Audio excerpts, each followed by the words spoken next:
Ladies and gentlemen, will you now please welcome the Member of Parliament for Rochester and Strood, Mr. Mark Reckless.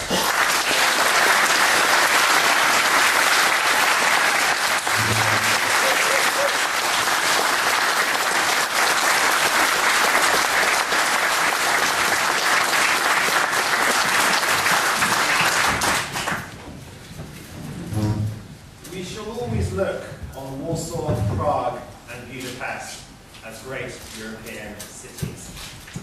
I was 17 years old when I heard those words from Margaret Thatcher.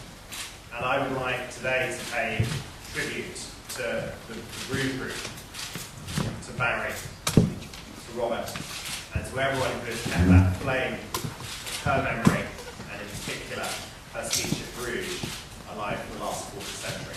Thank you. Now, I know that Margaret Thatcher herself remembered that speech in Bruges and gave it the same importance even that this group that is founded after that single speech ascribes to it. The last time I recall meeting Lady Thatcher was at an event where the inestimable Conor Burns had invited a number of members of the new intake to meet Lady Thatcher. And I was privileged to talk to her with Conor and Rory Stewart, MP for Henry from the Border. And Lady Thatcher was on fine form. And I remember the conversation, she was berating Rory Stewart on the subject of his backbone.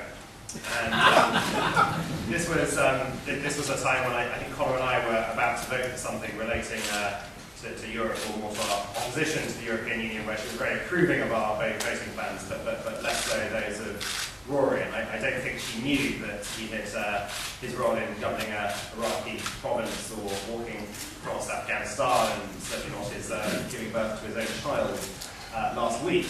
But she then turned her attention on me and Conor, where I think the previous week there'd been a great dinner of the Taxpayers Alliance, and Taxpayers Alliances from around the world. And Lady Thatcher had come to a small private drinks beforehand. And the main guest speaker after dinner was Arthur Laffer. He was the Laffer. Now, myself and Conor were very under the impression that Arthur Laffer was some professor from sometime in the post-war period, and had this great economic insight of this Laffer curve where you get zero tax at a 0% rate, and then it goes up and then it goes back down, and then you get to 100% tax rates, I'm sure most of you know. But we said to Lady Thatcher, we had assumed he was dead, or if not dead, perhaps a professor in his sort of 90s, a very old man sort of waving a stick, perhaps. And Lady Thatcher then berated us, and she and Ronnie had followed this chap's work. But at the dinner, he was a dashing man with sort of jet black hair and a very, very impressive, incredibly energetic sort of person. And she laughed at myself and Conor for having possibly have thought he was dead, or even an old man waving a stick in his 90s. And I shan't attempt to impersonate Margaret Thatcher impersonating Arthur Laffer. She then started waving her arm around in the air as if she was a man in his 90s, needing the support of a stick. And Colin and I were put very much in our place, along with Rory, the great Lady Thatcher, who you have founded this group in memory of what she said at Bruges. The specifics of what she said at Bruges, I think that phrase that I introduced my speech with resonates so much with me, and I wonder if it resonates with you for the same reason. I think it was partly because Lady Thatcher was saying Europe is not the EU, or at that time the European community, and that these countries were still behind the Iron Curtain. They were not part of the European community, and the European community could not purport to represent or to be Europe. And I think many of us would and do strongly agree with that sentiment. I think that there is also another implication, at least, of what Lady Thatcher was saying, in that those countries would have a right to join the European community, and were they to do so, it would be very difficult to see the European community integrating in the federal direction, integrating on, and I would say the model set out by Maastricht, but of course John Major was great claim about Maastricht was we had this sort of pillar structure, but actually that's now disappeared and we're back to that tree structure of the initial Dutch draft. And we had had just, I think, two or 3 years before the Bruges speech, the European community had expanded to take in Spain and Portugal. And I think even at that point there was perhaps a disappointment that that expansion hadn't slowed the momentum towards European integration, although that possibly wasn't completely clear. And there was still hope that expanding the community, and as we know, it took in Sweden and Finland and Austria in 1995. But certainly if we were ever to take in the countries of Central and Eastern Europe, then that would be a block to its becoming this federal state, in which the member states were mere subsidiaries, and that those two visions were not compatible. What I think is interesting is those hopes have not come to pass.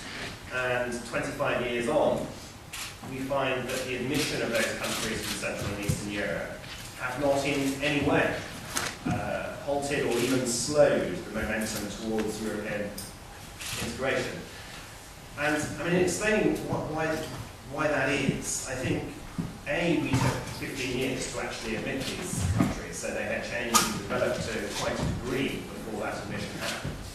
Second, some of the Western European countries that were in the European community have stopped growing. So while in 1988, when Margaret Thatcher spoke at Bruges, we would have seen that the countries of Poland or Czechoslovakia, as it then was, as being so far behind countries of Greece, Portugal, Italy. Actually, since then, Italy and Portugal at least are basically the same size economies they were then. Growth has stopped. And rather than the European community generating great expansion in those countries, we saw a short-lived boom, certainly in Spain and Portugal, after the introduction of the euro. But since then, there has been such a collapse that, at least in respect to Portugal and Italy, there has been virtually no growth over that whole period. So there is a greater commonality, at least economically, between the countries of Central and Eastern Europe and those of Southern Europe.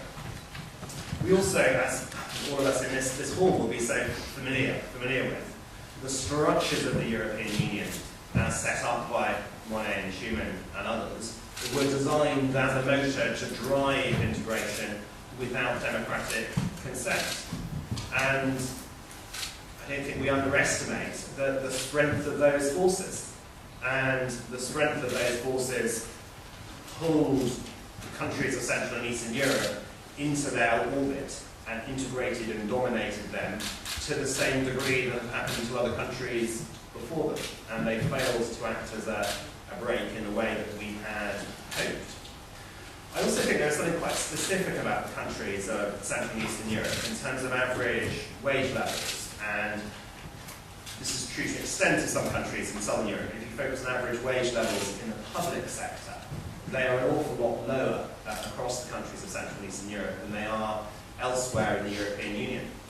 And for those politicians and bureaucrats and people around them who are driving European integration are the people who are the agents of the European Union in their own countries, the gap between the salaries they let alone expenses and other and remuneration of other types that they might have between working for the European Union and the bodies around it and being simply in their own country in a middling public service role are so enormous that the incentive to the ruling class, the elites in those countries, of that European process is absolutely enormous. And I think perhaps for those of us whose view of politics is more driven perhaps by ideology, I think we've underestimated perhaps the extent to which those financial incentives would work in countries with lower average wages in the public sector. So I'm now a UKIP MP. I'm no longer a Conservative MP. And one very big reason I made that switch is I decided that the Prime Minister David Cameron was not serious about European reform. I, like Douglas Caldwell, like many others, was impressed by what he said in his Bloomberg speech only in January last year. But what we have seen since has been a letdown. And the moment for me, I think if I can pick one moment, which is always difficult, was a meeting at the 1922 Committee of Conservative Backbenchers in June this year, shortly after the Newark by-election. And I remember one of my late colleagues, John Barron, the MP for Basildon and Billericay, he asked the Prime Minister, what are we going to renegotiate? What are the powers we will get back? And before his usual waffle on that subject, the Prime Minister said that if he was to get back all the powers some people were asking for, it would almost become like associate membership. As if that was self-evidently a bad thing, rather than not just what I think almost everyone in this room would want, but actually the vast majority of those Conservative MPs and people out in the country would like a trade-only relationship where we trade with Europe but govern ourselves. And I think that is something that is on offer. I think the strongest of pro-EU federalists within the European system, I think would be willing to give to Britain an associate membership, a privileged partnership, something which allowed them to continue their desired drive towards European Union without our always sort of carping from the sidelines and trying fairly ineffectively to slow them down. But what's become clear, at least to me, is that the Prime Minister is not serious. He doesn't want to negotiate. In fact, we have a whole series of relationships between the EU and countries around or within it, in the case of Switzerland speaking geographically. Turkey has a customs union, where Iceland and two very small countries are in the EEA. And the UK is such a large country. We are the largest market for the European Union, the largest market for Germany. They sell more to us, I think, than to the United States and Japan put together. That I think we would inevitably have a bespoke arrangement that was appropriate for them and appropriate for us, rather than an off-the-shelf model that someone else had negotiated. And I think the benefits of continuing that free trade relationship would be so great, particularly to them, as they sell so much more to us than we do to them, that I think we could get something better than for example, Switzerland. Observe Switzerland still has freedom of movement, a piece of that referendum result isn't respected, and we'll see what happens there. But I think for the United Kingdom, I think it would be perfectly reasonable to get a relationship outside the European Union, but where we had a privileged partnership with it, including with a measure of control which we would require in our country over freedom of movement. But the Prime Minister is not willing to negotiate that. He is not willing to negotiate anything that is outside the current structures of the European Union. The basis of his approach is that whatever his supposed renegotiation, it will be on the EU treaties as they are, with the UK as a full participant within those treaties, within the European institutions, and within the acquis communautaire. And I think that is terribly sad, because I think there is scope for this country to negotiate something that is much better. But I think we now need to understand that that will be something which is outside the European Union. And the main reason that is the case is because it's not realistic to expect all the countries of the European Union to change how they relate to each other in order to suit how they relate to the United Kingdom. So where the UK can, on a bilateral basis, negotiate things with the EU, we cannot expect to change the institutional relationship between Germany and France or Italy or Poland. That ultimately is something about which they have extremely, understandably, very strong views, and don't want those connections between their countries to be determined by the particular issues of the UK debate. So for me, the renegotiation that David Cameron promises is a facade. It is a device. And the purpose of that renegotiation is to help him win a referendum where at one moment in time he gets a small amount, at least over 50.01% of the population, to vote to stay within the European Union. But of course that's not the question he will put to them. He will tell them that he has renegotiated the European Union, that it's all going to be very different in future, and all these problems we may criticise about. It's going to be a new David Cameron negotiated future relationship with the European Union, where because of his extraordinary diplomatic skills and political finesse, he will have got the other countries in the European Union to address our major concerns and promise that for the future things will be different and that we will be happier and able to live within the European Union. And for a short period around that referendum campaign, those other European leaders will go along with it. They will make political statements. They may even sign things, but they will not change the underlying treaties of the European Union which determine their own relations with each other and the drive towards ever closer union in Europe, whatever the words may be for politicians at that time. But the words of the politicians at that point in time, with most of the Conservative Party, the leadership of the Conservative Party, almost all the Labour Party, the whole of the Liberal Democrats, with all of them arguing that, oh, this is different and on this renegotiated basis we should stay in, it's in our interests, when actually the decision is just do we stay in the EU as it is, or do we leave and negotiate something else, that will be a tilted playing field.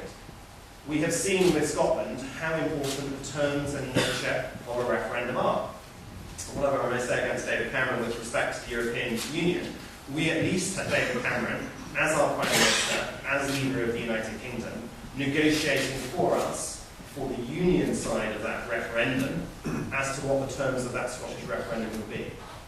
Now, I don't think he did a very good job of it, but we did at least have a negotiation between David Cameron and Alex Salmond and their intermediaries about the basis on which that referendum would take place. If David Cameron and the Conservatives were to win the next election, which I think is an incredibly unlikely eventuality, and when people question me or question UKIP, seems to be all this assumption that if it were not for us, there would be this great popular Conservative Party, there would be a new towards victory in the next election. I see no serious prospect of that. But what would be happening within that referendum, David Cameron re-elected, is he and the team to which he gives patronage around him will determine everything about how that referendum takes place. There won't be anyone negotiating with him, and he has said he will use that referendum. His role in the referendum is to use it to keep Britain within the European Union. And if we are to have a once-in-a-generation, but first since 1975, vote on whether we will be an independent country or whether we want to remain part of this European Union, I want to have that on free and fair terms. And in particular, I want a referendum which is clearly between our membership of the European Union, as we have grown to know it, and as in reality will remain in any event, and leaving. I would like, if possible, there to be greater clarity about what leaving means. That we would have free trade with the European Union under Article 50, the 2-year negotiation process. If actually that process had taken place and we knew what the alternative actually was, that would be the single best situation in which to have a referendum. But if we are to decide, it should be a straight, fair, in-out referendum, not the loaded device tilted towards his objective of keeping us in the European Union that David Cameron would wish. Thank you.